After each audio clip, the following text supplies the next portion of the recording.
সব hi, good morning and welcome back to my channel. আমি শ্রী, আর আশা করি আপনারা প্রত্যেকেই ভীষণ ভালো আছেন এবং সুস্থ আছেন। আর আজকে দেখতে পাচ্ছেন আমি কিন্তু এই সুন্দর কুর্তিটা পরে রেডি হয়ে নিয়েছি।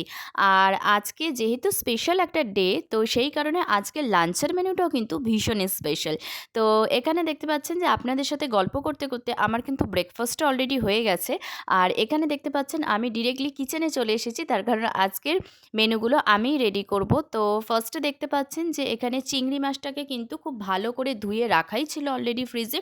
তো সেটাকে বার করে খুব ভালো করে কিন্তু ম্যারিনেট করে নিয়েছি। তো ম্যারিনেট করে ওটাকে তো আমি সাইডে রেখে দিলাম। আর এখানে দেখতে পাচ্ছেন যে পমফ্রেটকে এইভাবে আহ, কেটে নেওয়া হয়েছে, সেটাকেও কিন্তু খুব ভালো করে যা কিছু মশলা, যা কিছু ইনগ্রেডিয়েন্টস লাগে, মানে ধনে গুঁড়ো, লঙ্কা, কাশ্মীরি লঙ্কা, হলুদ, নুন, সব কিছু দিয়ে কিন্তু এটাকে খুব ভালো করে ম্যারিনেট করে ওই 15 to 20 মিনিটস মতো রেখে দিয়েছিলাম। দেন দেখতে পাচ্ছেন ফার্স্টে কিন্তু আমি চিংড়িটাকে ফ্রাই করে নিচ্ছি। তো দেখতেই পাচ্ছেন দুটো দুটো করে আমি ফ্রাই করেছিলাম। তো খুব ভালো করে কিন্তু একটু লাল লাল করে ফ্রাই করে নিয়েছি।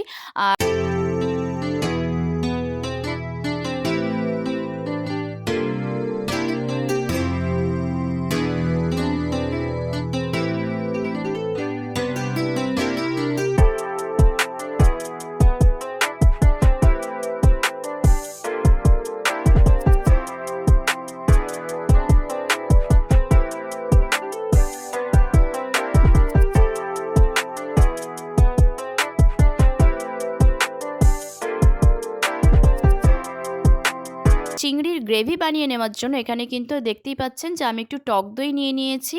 আর এখানে কড়াইয়ের মধ্যে পেঁয়াজ আর কাঁচা লঙ্কা আর নর্মাল বেসিক যা কিছু ইনগ্রেডিয়েন্টস লাগে সব কিছু দিয়ে এটাকে কিন্তু খুব ভালো করে আমি ফ্রাই করে নিয়েছি। অ্যান্ড দেন দেখতে পাচ্ছেন এখানে কিন্তু এই টক দইয়ের মধ্যেও বেশ কিছু মশলা আমি অ্যাড করলাম, সেটাকে খুব ভালো করে ফেটিয়ে নিচ্ছি। আর ফেটিয়ে নিয়ে এটাকে কিন্তু গ্রেভির মধ্যে অ্যাড করে দেব, আর তার সাথে দেব সামান্য একটু জল। এই যে দেখতেই পাচ্ছেন আপনাদের সাথে গল্প করতে করতে এখানে কিন্তু আমার চিংড়ি মাছটা রেডি করা হয়ে গেছে। সো এখন পালা হচ্ছে পমফ্রেটগুলোকে ফ্রাই করে নেওয়ার। সো চলুন সেগুলোকেও খুব ভালো করে কিন্তু অলরেডি ফ্রাই করে নেওয়া হয়ে গেছে। আর এই যে দেখতে পাচ্ছেন এই হচ্ছে আজকের স্পেশাল ডে। দেখেই বুঝতে পারছেন আজকে হচ্ছে ভাইফোঁটা। আর পিসিমণিও কিন্তু অলরেডি চলে এসেছিল বাবাকে ফোঁটা দেওয়ার জন্য। আর আর আপনাদের সাথে গল্প করতে করতে আমারও কিন্তু রান্না পুরো কমপ্লিট হয়ে গেছে। আর দেখতে দেখতে কিন্তু লাঞ্চের টাইমও হয়ে গেছে। সো চলুন আজকের মতো ব্লগটাকে তাহলে এখানেই এন্ড করছি। দেখা হচ্ছে নেক্সট ভীষণ সুন্দর একটা ইন্টারেস্টিং ব্লগের সাথে। আপনারা প্রত্যেকেই ভীষণ ভালো থাকবেন এবং সুস্থ থাকবেন। বাই।